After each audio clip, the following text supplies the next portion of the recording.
Сәлем достар, сіздермен Нұр Сезім. Бүгін тағамның рецептін емес, басқаша форматта видео ұсынбақпын. Жақын арада Турцияның Стамбул қаласында болғанбыз. Сол жерде барған кафелерімізде осындай кішігірім обзор түсіріп алған болатынмын. Соны сіздердің назарларыңызға ұсынамын. Міндетті түрде осы аталған кафелерге барыңыз деп айтпаймын, себебі әркімнің талғамы әртүрлі, тағамда да басқа нәрседе де болсын. Мен тек өзімнің алған әсеріммен және маған ұнаған ұнамағандығымен ғана бөлісетін боламын. Алғашқы барған жеріміз Ширван Суфрасы деп аталады. Фатих районында орналасқан. Фатих районында негізінен туристер көп орналасқандықтан өте шумный район. Дегенмен бұл кафе кішкене әріректе орналасқандықтан қатты шумный болған жоқ.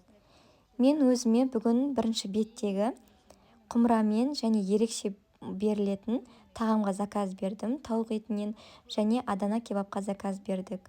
Турцияда мейлі Стамбул немесе басқа қалалары болсын, кебаптың неше түрін табуға болады. Яғни олардың өзіне тән дәмдері және специялары болады. Сонымен өте дәмді шығады. Бұл жердің бағасы орташа есеппен салыстырғанда жоғарылау, яғни қымбаттау.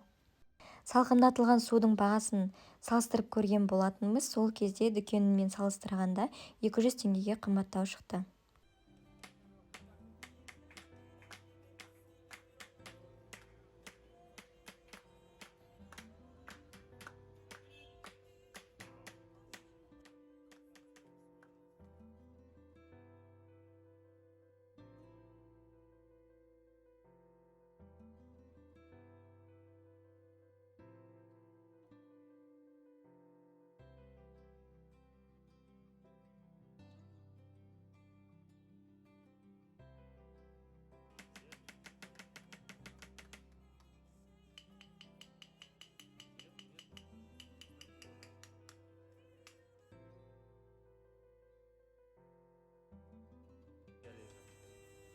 Менің тағамымды өте осылай ерекше қылып алып келді және ыстықтай күйінде оны тастан жасалған ыдысқа салады екен. Сол кезде ол ыстығын ұзаққа дейін ұстап тұрады, яғни ұзаққа дейін бүлкілдеп қайнап тұрған болатын.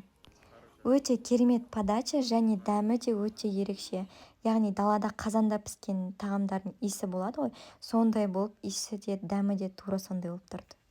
Және көп жерден байқағаным, бұл жерде нан сұрамасаң да көп жағдайда лавашты қосып береді екен. Яғни лаваштары дәмді болғаны соншалық, оны мен сорпасына батырып полный бітіріп тастаған болатынбыз. Және одан кейін Адана кебаптың дәмін көрдік. Адана кебап маған қатты ұнады деп айта алмаймын, бір ғана кусогын жедім және соның өзінде специялары, яғни ащылығы өте қатты болғандықтан көп жей алмадым. Адана кебапты осындай күрішпен және булгур, сондай-ақ салаттар қосып ұсынады.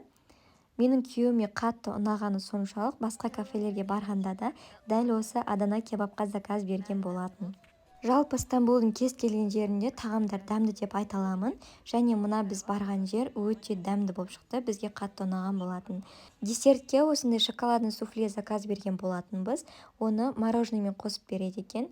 Мен тәттіні көп жей алмайтындықтан бұл десерт маған қатты ұнады деп айта алмаймын, бірақ күйеуіме қатты ұнады.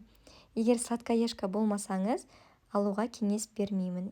Жалпы қорыта айтқанда, бұл кафенің тағамдары және орналасқан жері бізге ұнады. Дегенмен айта кететін бір жайт, бізге дейін біз отырған кезде бұл жерде адам көп болмаған.